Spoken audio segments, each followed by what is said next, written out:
All right, guys. The name of this sermon is going to be called Black Friday. I'm here all night, folks. And basically, what I'm saying in this sermon, simply put, is this: there are two examples that I want to give you of how we should pursue God, how we should consider in our mind of how we should pursue God when trying to receive something of Him, and whether it be something that you want or something that you need. Maybe you need a healing. Maybe you need, a new vehicle. Maybe you need a new home, or maybe it's just something that you want, something that you don't necessarily need, something you can live without, but something that you want that maybe you don't have the means to be able to acquire on your own. Whatever it is that you're believing God for, there are a couple of mindsets we should have. One of them is a type of mindset that people have during Black Friday. And unless I'm wrong, unless I'm misunderstanding, I believe Black Friday is coming up. It's next week, I believe. So we're not far from it. So I guess you could say I'm just giving you an early, Thanksgiving slash Black Friday type sermon here. But that's a similar mindset that we should have. But the problem is, for many of us as Christians, we do have the Black Friday mentality, just the negative way of going about it. And what I mean is this: a lot of times when we want something, we go at it from a competitive mindset when pursuing God. In other words, what I'm saying is this: you know how on Black Friday, when people go into the store and whenever they get on the intercom or blow the whistle or do whatever it is that they do to let you know, okay, you can go to the item, you can get it. They do this thing where they run and they push people down and hit people and kick people and knock people over, and they'll literally trample over them like they're wild animals, and walk and run all over people, and they'll fight people for certain items. And I've talked about this little bit right here before, where people fight over like sheets and towels because they're going to save a couple of dollars. You know what I mean? Like, really? You're fixing to fight people over something you weren't thinking about all year, but just because you might save $2 or $3, you're going to knock some old woman out, push kids out the basket, kick people's canes out from under them, throw stuff, just madness. We get it wrong in that perspective of, I got to compete with others to get God's attention, or if I can just find ways to cause people to lose faith, if I can get people to listen, if I can talk people out of pursuing God, or talk people, speak doubt into people's minds so that they don't believe or they stop believing for what they want, that makes it more readily available to me when God gets ready to disperse it. That's the mindset many of us have, and we get it all wrong. That's not correct. It's not a competition between other Christians. That's not it. That's not how it goes. So we get that part of it wrong. But what I mean when I say we have to have more of a Black Friday mentality when pursuing God is this: there are some folks, they go for what they're wanting, but they're so disciplined about it. In other words, they're not there to fight. They're there to do it fairly, but they have this determination with them and this patience about it. So they come in, and sometimes they even come way early. They'll come to the store early, way before the sale starts, 2-3 hours way before it starts. And if it's a spot where there's supposed to be a line, they'll get in line when no one else is thinking anything about getting in line. It don't matter if they haven't even unwrapped the items, or even if they haven't brought the pallets out on the items out on the pallets yet. They'll get in that spot once they find where that item is supposed to be located, and they'll stand there, and they'll be calm and smooth. They won't be cussing people out. They won't be threatening people. They won't be talking trash. And they'll be willing to be there for hours, even all night, even if it means being there all night for that item and then trying to go to the next item they want and the next item. They'll be there all night if that's what it takes. But they're not there to fight. They look at it as, okay, if you got to it first, it's yours. Ain't nothing I can do about it. I'm going to move on. But whatever I can get, I'm willing to wait and wait and wait and wait and wait for it. Even if I'm tired, even if I really feel like going home and going to bed and, doing my own thing, I'm going to make the sacrifice of giving up my time and doing this weird, crazy, foreign thing called being patient. Whoa. We're in the twilight zone now, folks. but I'm willing to do this to get what I want. If we would pursue God that way, if we would say, okay, God, let's spend time together. I want to spend time with you. I want to spend time in prayer. I want to spend time in the Word. And listen, yes, many of us have this habit of we'll go to church, but we don't want to spend time with God outside of church. We don't want to come home and spend time with God. And that's not good. But also on the flip side of it, you have people, they may, spend time at home, but when it's about being more active, they don't want to do it. In other words, for example, they'll come to like the main service, but they refuse to go to like a Sunday school service that happens before the main worship. And we have times where we're late for church and stuff. That's not what I'm talking about. And I'm not talking about if you have to work. I'm not talking about any of that. But what I'm saying is you have churches, they'll have, the Sunday school and the worship and the main service. And people are determined to never go to Sunday school because they look at it as, well, I just want to hear the preacher preach because I love it when he preaches. It gets me amped up.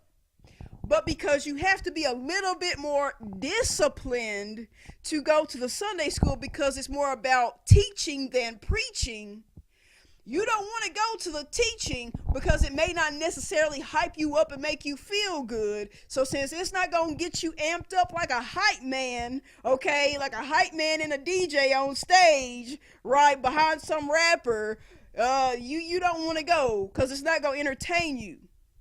But that's not how it's supposed to work. Listen, I love a good preaching just as much as the next. I love main service. But when I went to churches that had the Sunday school teachings, I tried to come as much as I could because that's where you really get taught some things. That's the opportunity to really get the meat of some things down, to get some understanding of some things.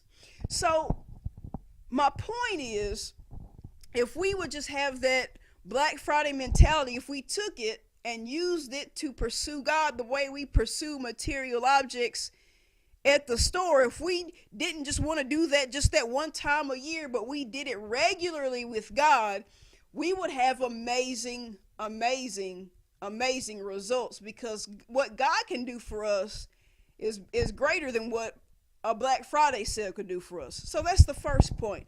Other thing is this. Like I said, the other part of the sermon, the other part of the name of the sermon is I'm Here All Night, folks. That probably sounds familiar, and it comes from this right here.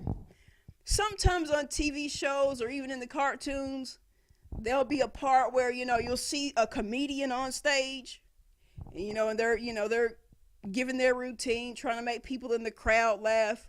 And maybe they're not doing a good job. Maybe they're starting to bum, right?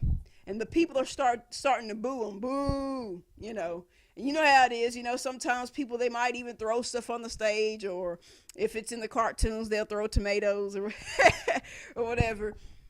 But what'll happen is the comedian, they'll keep going and they'll do this. They'll say, I'm here all night, folks. I'm here all night. And what they're saying, simply put, is this. Listen, it's like they've got the mindset of, okay, I'm giving it my all. Y'all are not feeling it. But I'm so determined to not give up and to finish this that I've started. I'm so determined to be disciplined enough to not get in my feelings and I'm going to keep going and going and going. And to really rub it in, I'm going to inform y'all that I've got time. I'm here all night. I don't have anywhere to be. I'm going to be here a while. Kind of like the Snickers commercials. Gonna be a while, grab a Snickers. If y'all want to grab a Snickers, if y'all want to eat the tomatoes y'all are throwing at me, that might not be a bad idea, because I'm gonna be here for a while. That's the type of mindset that we should have in pursuing God as well. And what I mean is this: when we get the Black Friday mode and we pursue God, if we don't get what we want right away, instead of just giving up, we should be like, okay, God, I'm here all night. In other words, I may not be successful now. I might not, it may kind of feel like I'm not getting your attention right now, but I'm here all night. I'm here all night. In other words, you got me. You got me where you want me. My ears are open. I'm listening. That's the type of mindset we should have. So, real quick, Mark chapter 2. It says this. At the beginning, it says this: and again he entered into Capernaum after some days, and it was noised that he was in the house.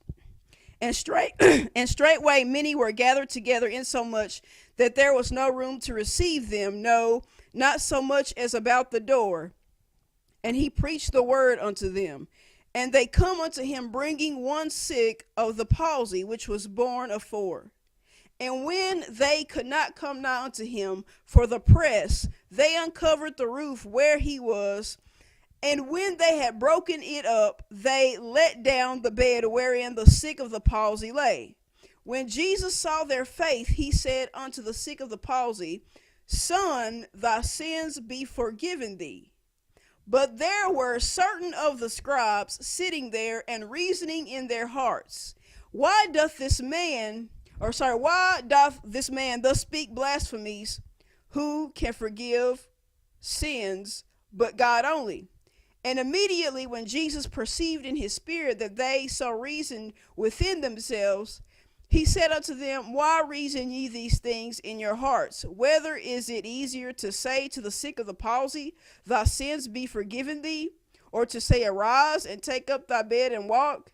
But that ye may know that the Son of Man hath power on earth to forgive sins, he saith to the sick of the palsy, I say unto thee, Arise, take up thy bed, and go thy way into thine house. And immediately he arose, took up the bed, and went forth before them all, insomuch that they were all amazed and glorified God, saying, We never saw it on this fashion. So what is played out in this story is this: Jesus is on the scene. He's in this house. It's packed. Kind of like a Walmart on the Black Friday night. But anyway, more like Thursday, really, because they started early, usually about Thursday night. Used to, they started it at like 5 in the morning on Friday morning, but y'all know how it is. They still call it Black Friday, even though it's still 8 p.m. Thursday night. But anyway, so they're packed out. People trying to get to Jesus, kind of like people trying to get to sheets and towels. But anyway, they're trying to get to him. It's packed. These people bring this guy who has this illness. He's sick of the palsy. He's on his bed. They bring him, and they see it's a packed out house. But instead of giving up, but watch this, instead of trying to fight with others as well and trying to compete, they get creative. They think a little outside of the box, and they take this man up on the roof, open it up, let him down on his bed, down through the roof onto the floor in front of Jesus. And Jesus is so amazed by this faith, because they were willing to go above and beyond, and they went full-fledged in a pursuit for him. But at the same time, they didn't try to make it as competition where they had to start swinging and fighting each other and cutting people's ears off with swords. But anyway, so they get right to it in a really cool way. And you see that their faith empowered their imagination to come up with this cool idea. So Jesus heals this man. So it's a pretty cool moment here. Let me say this. Some weeks ago, I was at work, probably like maybe a couple of weeks ago or so, and we're working and everything, and it's down to like maybe the last hour or so, and it started to die down unexpectedly. there wasn't as many customers coming in and ordering stuff. And so I took that opportunity to start, getting some cleaning done, early. And so anyway, I'm just keeping myself busy, just, doing this, doing that. And and the manager that was there that night, he comes up and jokingly, he's like, it looks like you're in a hurry to get out of here, Kobe. And jokingly, I go, I'm here all night. What are you talking about? You got me all night. And then jokingly, he goes, I think there's a cot up on top of the roof of the building. You can go sleep up there. And as soon as he said that, this that I read to you just now in Mark chapter 2 instantly came to me. And I was just like, wow. And if any of you have been listening to my sermons, you probably recall that it wasn't so many weeks ago that I did this particular sermon. And what did I call it? Wing Street, welcome to Wing Street, or something to do with Wing Street. But I was talking about a similar experience where I was at work and I was messing with the different sauces at the sauce table where you make the wings, and the manager came to me and was talking to me about cleaning the different containers out. And I was talking about how it made me think of the vessels and the cleaning out the vessels and all that. But anyway, I just thought that it was so cool that I had like another moment like that where he's saying one thing, but it's like the Holy Spirit's over saying, basically translating it into Bible, So I'm just like, And so now, fast forward to now, I was like, okay, I need to take that and use it into a sermon. And my point is this. It's funny that happened because earlier that week, before that little incident happened where he's talking about the cot on the roof and everything, I had started doing this thing where I had been up more at night, into the night and into the early mornings, or taking a nap and then getting back up early in the morning or whatever. But I've been spending more time with God, spending a little bit more time in the Word than usual, spending a little bit more time in prayer, So for these past 2 or 3 weeks or so, that's what I've been doing, is just trying to spend even more time. And I've been trying to have that I'm here all night type of mentality. Like, okay, God, I'm pursuing you. What's up? So I just wanted to share with you that it's not about a competition between other Christians. If you're making it a competition and you're looking at it as, well, I want something, but I don't want them to have it, it's more of a jealousy issue with you. That's a heart issue that really needs to be checked. But it shouldn't be about what God is doing for others per se. It should be about your relationship with Him. A personal thing between you and Him. Not every conversation you have with God, you're comparing yourself to someone else and being, well, why does everybody else get this, and why I only get that? And we're all guilty of it. We've done it. I've had my moments. But that's not how this is supposed to go. You can't continuously do that. You've got to pursue Him with your whole heart. I'm here all night, folks. That's the mindset right there. I'm here all night, God. So, moving on. 1 Samuel chapter 3. It says this. 1 Samuel chapter 3, starting at verse 4. It says that the Lord called Samuel, and he answered, Here am I. And he ran unto Eli and said, Here am I, for thou callest me. And he said, I called not. Lie down again. And he went and lay down. And the Lord called yet again Samuel. And Samuel arose and went to Eli and said, Here am I, for thou didst call me. And he answered, I called not, my son, lie down again. Now Samuel did not yet know the Lord, neither was the word of the Lord yet revealed unto him. And the Lord called Samuel again the third time, and he arose and went to Eli and said, Here am I, for thou didst call me.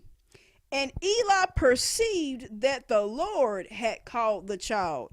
Therefore Eli said unto Samuel, Go lie down, and it shall be, if he call thee, that thou shalt speak, Lord, for thy servant heareth. So Samuel went and lay down in his place. And the Lord came and stood and called, as at other times, Samuel, Samuel. Then Samuel answered, Speak, for thy servant heareth. And the Lord said to Samuel, Behold, I will do a thing in Israel, at which both the ears of every one that heareth it shall tingle. So you've got the boy Eli. He's on his bed and he hears someone calling him, someone he doesn't see. And so he's assuming that this man named Eli is calling him from some other room. And so he leaves where he is and he goes to Eli and he's like, Here I am, or here am I. And he's like, I didn't call you, go lay down again. Deuces, So he goes, he lays back down again on his bed or on his cot for the sake of the theme of this message. He goes, he lays down, and he hears the voice again. And so this is a thing that keeps happening. He keeps hearing his name being called, but every time he's thinking that it's man, it's a person. And so he goes, he's thinking that it's Eli, and Eli keeps saying, Oh, I'm not calling you. Well, finally, after this happens so many times, Eli begins to realize, well, wait a second, this must be the Lord calling him. So he tells him, when you go back and you lay down and you hear your name being called again, speak to the Lord. That's who's calling you. Say, hey, here I am, your servant. And so sure enough, Samuel, he goes, he lays back down, the Lord calls him, and he acknowledges that it's the Lord this time, and he speaks, he responds, and then the Lord responds back, and he goes on to tell him, hey, I've got some stuff to reveal to you that's going to blow people's minds. That's a way of paraphrasing verse 8. I'm going to tell you some stuff that I've had planned, some stuff I've had stored up. It's fixing to get ready to rock the socks off some people. This is going to blow your mind. This is going to tear the roof off this mug. Similar to the last story. So he's fixing to get ready to give him some good info. So here's the interesting thing, and this is what I was thinking about as I was reading this story, and I was thinking, this would tie in perfectly for this sermon. This is what I was thinking.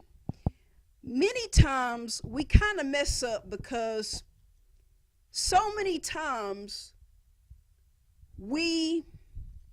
it's like we respond to man and what man says and the opinions of people more than what God says. So when God is speaking to us, it gets overshadowed by what people, or in some cases, what we think people are going to do and say. And I really feel like this is for somebody right here. So listen, God may be revealing or trying to reveal things to you, but oftentimes, instead of really responding to him the way we should, like, yes, Lord, here I am, your servant, tell me more. Keep saying, instead, it's like we not that he had fear in this story, but I'm just, I'm using this symbolically to get the point across. It's almost like we almost let a fear come to us, and we start worrying about what people are going to think, what people are going to say, what people are going to do based off of what God is saying, based off of what God is trying to reveal to us. And we start to panic and we start to doubt. And that's where we mess up. So God, listen, when God is trying to pursue you, because of course we got to pursue God, but when God's pursuing you with a message, when he's giving you revelation, when he's showing you things that other folks may not want to hear, they're wanting to tune it out, you can't be like everyone else. You can't panic. You can't be in fear. You can't get too worried about what people are going to do and say. You've got to focus on what God is saying. Because listen, this is why the pursuit is real. This is why, listen,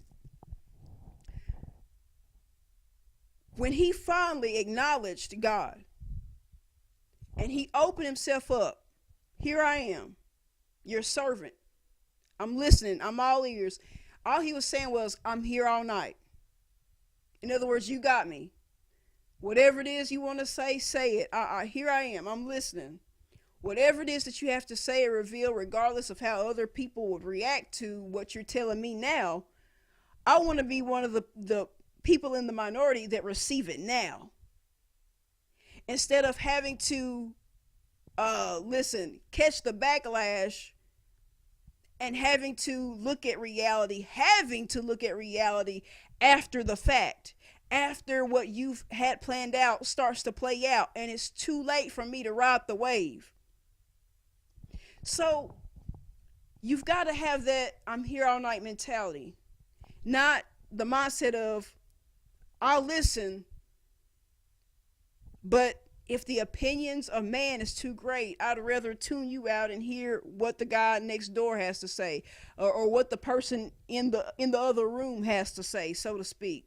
What the public's gonna think. I'm thinking that's gonna help somebody. Jeremiah, this is the last place I want to take you to. Not a very long message. Jeremiah chapter 1, verses 4 and 5. It says this: Then the word of the Lord came unto me, saying, Before I formed thee in the belly, I knew thee, and before thou camest forth out of the womb, I sanctified thee, and I ordained thee a prophet unto the nations. What the writer here is saying is this. He's saying that the Lord was speaking to him and was revealing things, and the Lord said, listen, I already knew. I already knew. Well, I know who you are, but I already knew who you were going to be. I already knew how you were going to turn out. I already knew how you were going to be born. I already knew. I knew you from the start. Matter of fact, before you were really even conceived, before I formed you in your mother's womb, before your physical body started to form, I already knew you. Why? Because we know that God is spirit, and those that worship him must worship him in spirit and truth. Why? Because we are all spiritual beings just in this flesh, in this physical body. So we're from him. So if we're from him, really we already were before the body started to be developed in our mother's womb. So God is saying, before people knew you, before your mother knew she was even pregnant with you, I knew you. And here's the good part, is where he's saying, and I ordained thee a prophet unto the nations. In other words, not only did I know you, not only did I know how you were going to turn out, he's saying, listen, I, just like he told him, I had it set in place for you to be a prophet unto the nations. He's saying, listen, I already had plans for you. In other words, we have free will. We can do what we choose, but even though God gives us free will, he actually already has and already had a plan for each and every one of us individually from the start.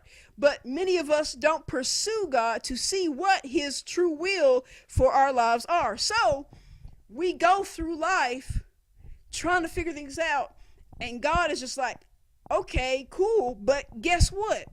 It'd be so much easier if you would let me show you what I have in store for you, because even though you may feel like you've got it figured out, what I have for you is so much better and so much greater and so much rewarding and fulfilling than anything you could think of. And here's what I love about God. He sets it up to where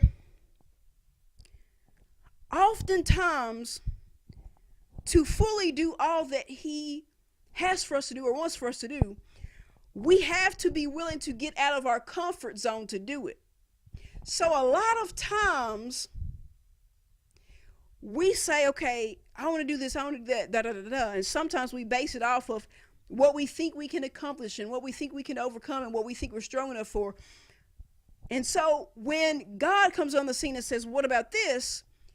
We're thinking, well, that's too much for me, that's too difficult for me. Ignoring the reality that if God called us to it, he'll see us through it, meaning it's not about our strength and our own abilities and our own intelligence. It's about the intellect of the one whose thoughts are higher than our thoughts and ways are higher than our ways. So So oftentimes we get it wrong. We look at it from the wrong perspective, the wrong lens. So, point being, if he already has thoughts for you, and I love this because this is what it's saying about God. It's saying that the imagination of our God is so awesome that not only did he think of us before we were born and knew who we would be and how we would be and what our name would be and where we would be born and raised and all this and that, it's even to the point where he let his imagination run wild about you, specifically individually, about what he had in store for you. He loved you that much that he already was just like, man, when I create this person, I want them to do this and that. And you know how we are when we come up with cool ideas. That's how it was with God. He had all these cool ideas and these plans, but of course, because of our free will that he allows us to have, sometimes we take all these detours and we go down the wrong roads and we start looking for love in all the wrong places and this and that. Many of us do that. Many of us are guilty of this. But he has something so great for us, for each and every one of us. But oftentimes to do it, we got to step out of our comfort zone to do it. So there are going to be people that won't like it, won't like what we do. But that's besides the point. Some people won't be comfortable with it, just like how you have to get out of your comfort zone to do it. There'll be some people, they'll stay in their comfort zone just so they can continue to not like what God is doing through you and in you and for you. Some people are just mad because they missed their times of doing certain things. All because they were stubborn and all because they care more about the opinion of man. In other words, they never had the moment of saying, okay, God, here I am, your servant. They just kept running to different Elis. Oh, man, that's good. I just thought of that one. That's pretty good. They just kept running to their Elis, but they never were just like, okay, God, blah, blah, blah, blah, blah. So point being, and I'll wrap this up, he has what you need. Whatever it is in heaven, so shall it be in the earth. He has what you need. What you want and what you need. He knows the desires of your heart even before you ask them, but he still wants you to ask. He still wants you to pursue him. But when he pursues you, are you going to answer? A lot of times we say, well, I'm pursuing God, but I feel like he's not responding. Okay, but when he pursues you, are you responding? So he has what you need, what you want. Sometimes we say, man, I like that nice house because it looks so good on the outside.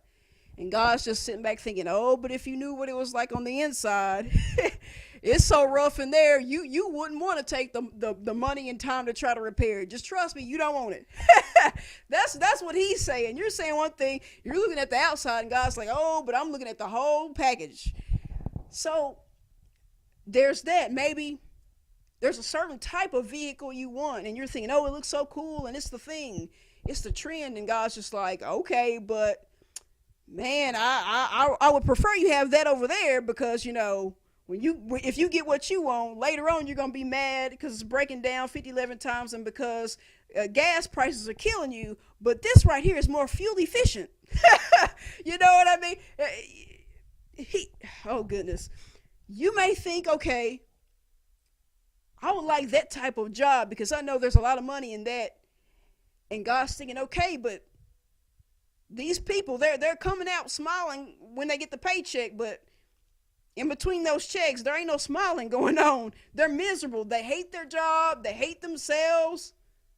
They think about blowing their brains out. The only thing that keeps them going is money. But the love of that money, oh goodness. Y'all know the Bible verse, the love of the money is the root of all evil. Some people, we chase after folks looking for love in all the wrong places. We trick ourselves. We deceive ourselves. I've been there. We go through all these shameful relationships. Here's the interesting thing.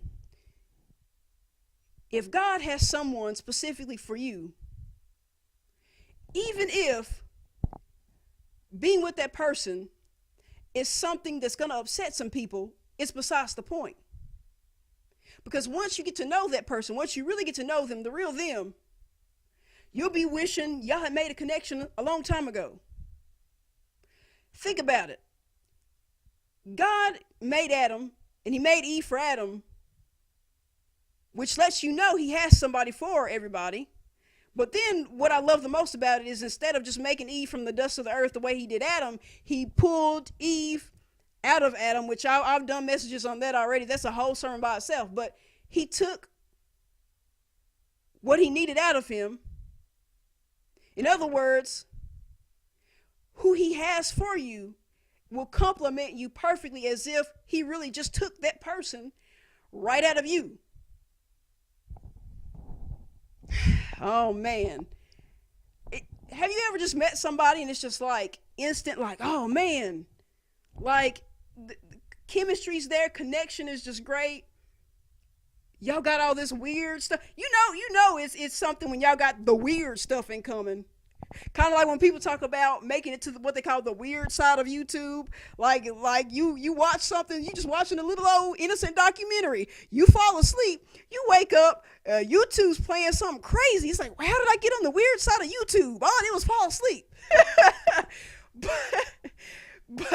But you know it's something when those weird things, like the weird things you don't really talk about because you know people are going to think you're weird. When y'all start having those weird things in common, you know, it's one thing to have big stuff in common, but when you have those little secret weird things in common, when you start having the same skeletons in the closet, when you start having the same stuff going, it's like, man, what is this?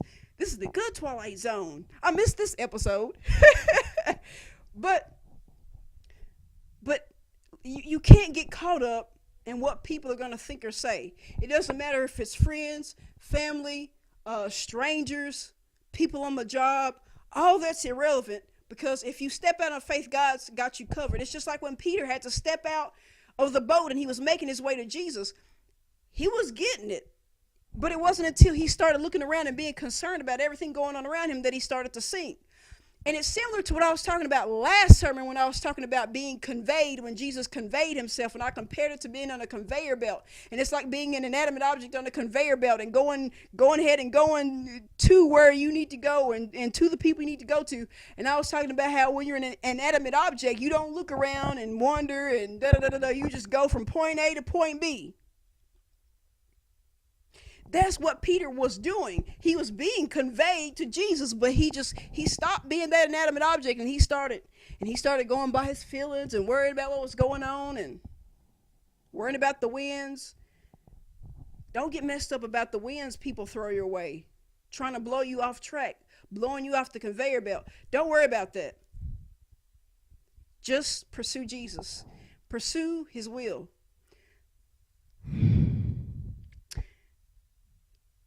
I'll wrap this up by saying this. Continue to pursue, and I got to reiterate this. Continue to pursue, even when things around you don't seem to be getting better. Continue to pursue. Continue to pursue. Continue.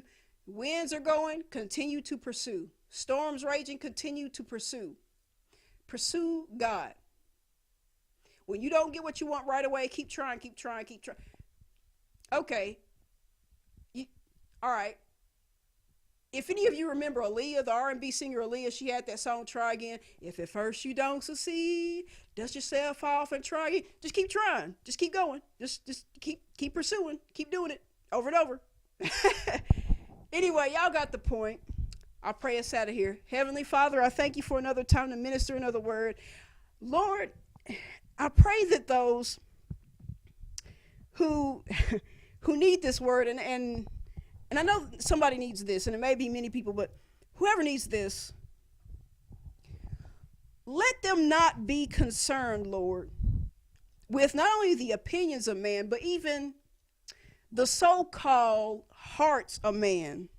Sometimes people are deceitful even in their hearts, but what's in their heart is eventually going to come out of their mouth. So, Lord, I pray that the true colors of people are revealed, that the secret things that people keep stored up in their hearts against folks be revealed, so that the eyes of your people can be open to see, okay, these people that keep trying to bring doubt my way about what God has for me, they don't mean me well. They really don't.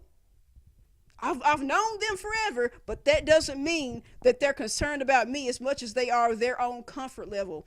And so, Lord, I pray that people would have the heart to receive, not only this word, but have the heart to receive the reality that other people's hearts are not always in the right place and not always in you, Lord. Lord, I give you all the praise, the glory, and the honor. In Jesus' name I pray. Amen.